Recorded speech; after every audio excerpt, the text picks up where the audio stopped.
मानतु आपंक कैंसर हेब ना एक मु कहूना WHO 12 पेरेंट कंपनी सहित कथा होई 12टी नियम तैयारी करिछि जो नियम मध्यरु भारत पई 5टी नियम रहिछि जो 5टी नियम मानिले भविष्यत रे आपणकु कोनोसी बड़ रोग हबो नाही बोली WHO तरफ कहा जाइछि।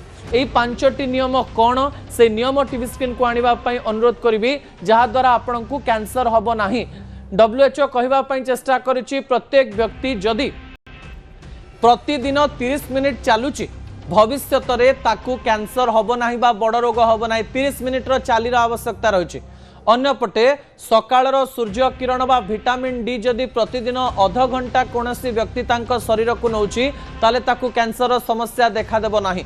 प्रतिदिन जदि भारतीय परिवार रे हळदीर व्यवहार हेउछि रसुण अदा को से माने कंचा खाउचंती ताहाले मध्य सेमानंकु भविष्यत रे बड़ रोग हबो नाही। WHO कहउछि दर्शक बंधु एही समय नो स्मोकिंग जोन करबा पई पड़िबो। आपण जदि स्मोकिंग बंद करूचंती आपणकर 90% लंग कैंसर हबार समस्या पळैबो देशरु बोली WHO कहबा पई चेष्टा करूछि। अन्यपटे चाप मुक्त जीवन जदि जने स्ट्रेस रे रहउछि से जदि स्मोकिंग करू नाही से जदि कोनोसी बदअभ्यास करू नाही से बहुत दिन चापरे रहिबा द्वारा मध्य ताकू कैंसर हेई पारे। 30 मिनिट रो चाली सूर्यंक किरण खाद्य रे हळदी रसुण अदा नो स्मोकिंग जोन एवं चाप मुक्त जीवन आपनकु कैंसर रु मध्य मुक्त रखिबो। दर्शक बंधु असल कथा को एठी रखुछि आसंता काली राति 8 रे आपन सहित पुणी देखा हेबो रहउछि। नमस्कार।